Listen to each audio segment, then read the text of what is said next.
บายดีทุกคนทักทายสบายดีเพื่อนๆที่เข้ามาติดตามชมคลิปนี้ของเราอีกแล้วพี่น้องสายลมชินชิโนชาแนลคือเก่าคือเดิมมันมีทุกคนนะพี่น้องมาเราบึงตะกะคนวันนี้คืนที่ฝนตกเมื่อคืนนี่นะทุกคนตะกะของเราก็เห็นเลยคือพี่น้องยาวเลยเริ่มยาวเลยพี่น้องเริ่มยาวแล้วกะเรา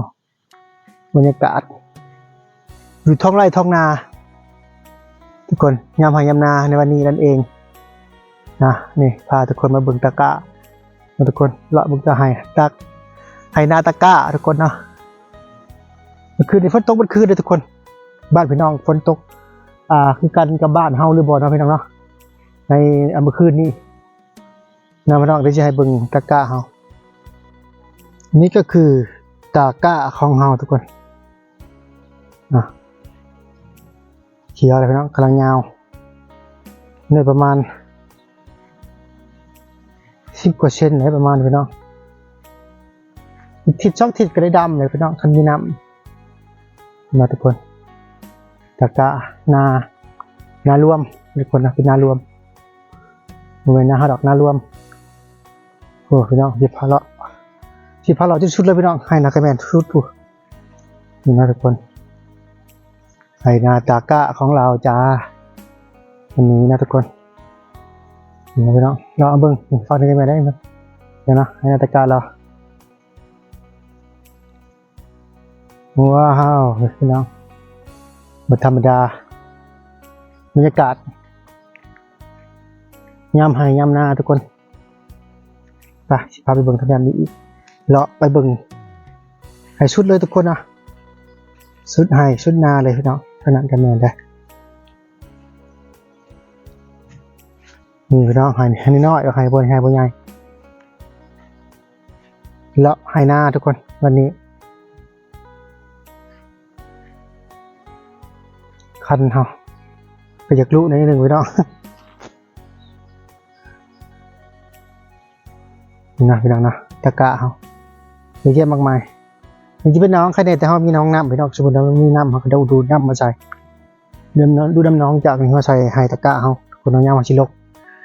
ชวนย่างมาจากลกให้ได้น้ำบางคนก็ชิมักลกพงเนาะคนก็ชิมักลกน้ำสูบน้ำจากน้องนี่มาใส่ทุกคนสบาย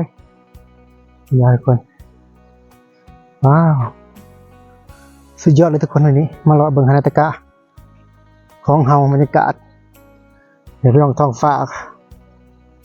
มาแรกนี่ก็ชิบรอดเลยไม่ต้องตกอีกแล้วมาแรกเนี่ยพี่น้องเนาะ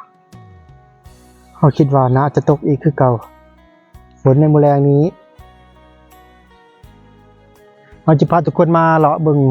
ไฮนาตะกะก่อนทุกคนแล้วเราจะพาทุกคนไปนาของทุกก่อนไปเก็บภาพบรรยากาศ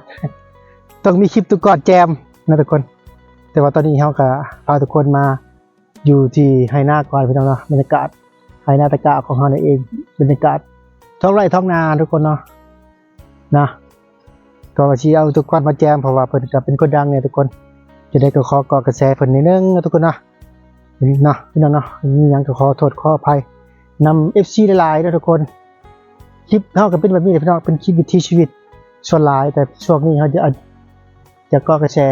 ของทุกคนนิดนึงนะทุกคนนี่บรรยากาศทุกคนก็เป็นคนในกระแสนะพี่น้องเก็บบรรยากาศอยู่ให้นาต้องนาให้ทุกคนได้เบิ่งเรื่องในตะกะเขาจะให้เบิ่งวันนี้พร้อมนี่ก็น้องครับพี่น้องน้องเขาเลี้ยงปลาได้เลยพี่น้องนะนี่น้องเลี้ยงปลาทุกคนเดี๋ยวไปเจอกันอยู่ที่นาของทุกคนต่อนะทุกคนในคลิปของเราในวันนี้จะเป็นเรื่องราวอีกสังกับไปติดตามชมในมื้อนี้กันทุกคนพักเกษตรทุกคนนี่พักเกษตรได้ทุกคนนะดีเจเลยเดี๋ยวไปเจอกันอยู่ที่นาทุกคนกันต่อทุกคนก็ว่าแน่นอน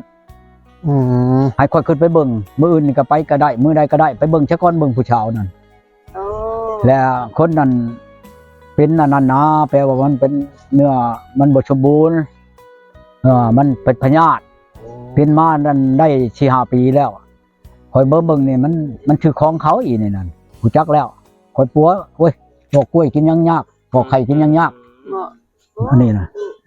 ของมาก่อนถือของมาก่อน อืม เล็ก แถวนั้นมันไม่แต่ใช่แน่นอนแถวอันทางเทิงนี่คือกันกับแถวอันวิหลอกวิละเชปูนเมืองพินนี่โอ้ค่อยไปเอาเมียค่อยบ้านกังนี่บ้านกังนี่ปดเกิบออกมันบัดมีหัวกระไดเนาะปดเกิบอยู่ในห้านกระไดนี่มันลงไปเก็บเอาปัดใส่กระจามันขึ้นมาเมียนายช่วมผลเบิดได้เกิบมันบ่เชื่อมันบ้านมันเนี่ยค่อยนะ ย่านเขาใส่คอง เอาค่อยเฮ็ดให้ก็ได้อันนี้นั่นอันของใช้เกิบนั่นมาโลดไผต้องการนั่นมาค่อยเฮ็ดให้โลดอันแนวใช้อันให้มันอันนั้นน่ะก็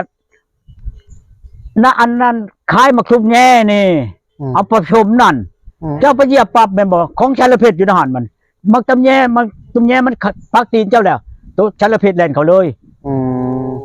มันเฮ็ดให้ชั่วโมงนึงตายก็ได้อันเฮ็ดน่ะค่อยเฮ็ดให้ก็ได้ถ้าไปต้องการมาโลดค่อยว่าชื่อๆนี่เลย มันสิเปื่อยเลยอันนั้นกินแม่น่ะ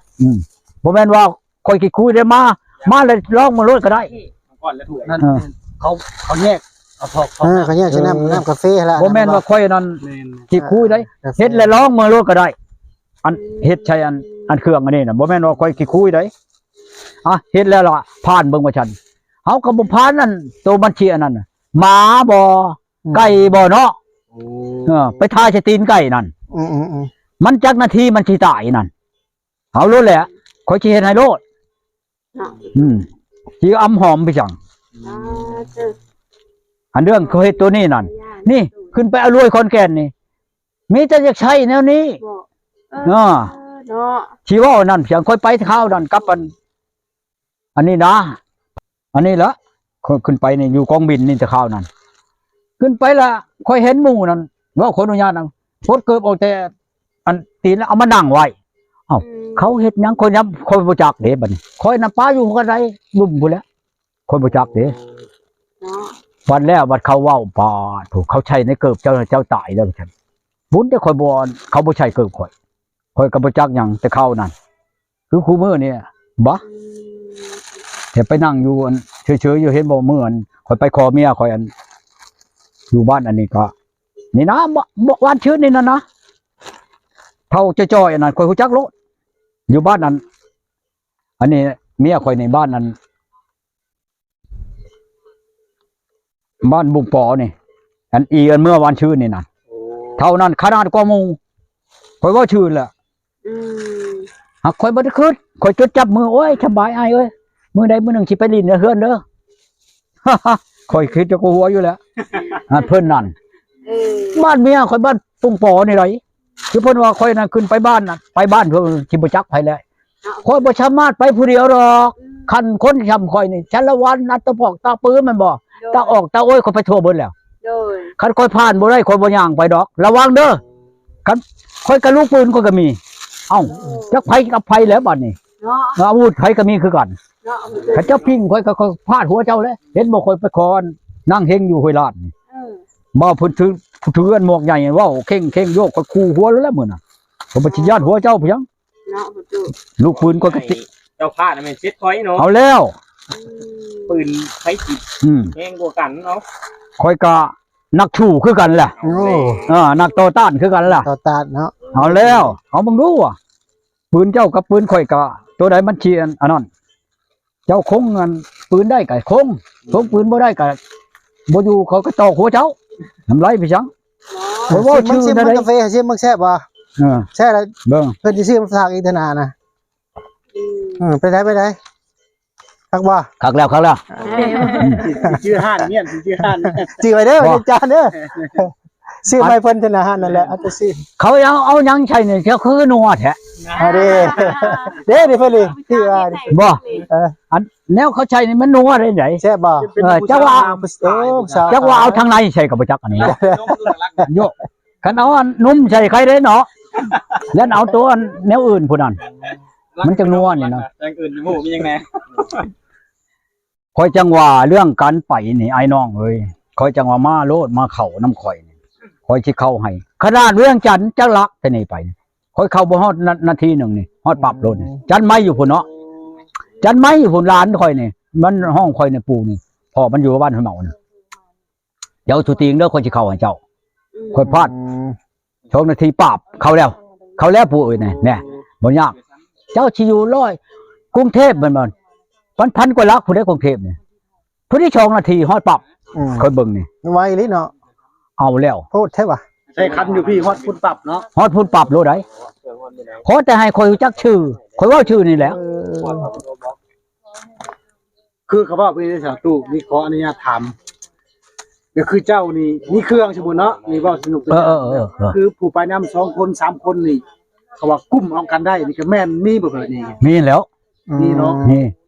ชุบเวลาเข้าเจ้าจะกุ้มจะคนมาเข้ารถนำข่อย ไป อย่ากุ้มเบิดครอบครัวเจ้าก็ได้ครอบครัวเจ้ามีจักคนคอยกาเฮ็ดแค่นั้นหั่นเรียบร้อยบ่มีหยังอีก มีปัญหาหยังหมด บ่ได้เข้าใกล้ก็บ่ได้อีก ได้ เดี๋ยวพี่ค่อยไปนี่เด้อนี่นะนี่อยู่ลักเท่า6นี่เนาะเพราะคนอนุญาตนำหมอนั่นเขาว่ามันเป็นปอบเขาว่าหมอนเขาไปแล้ว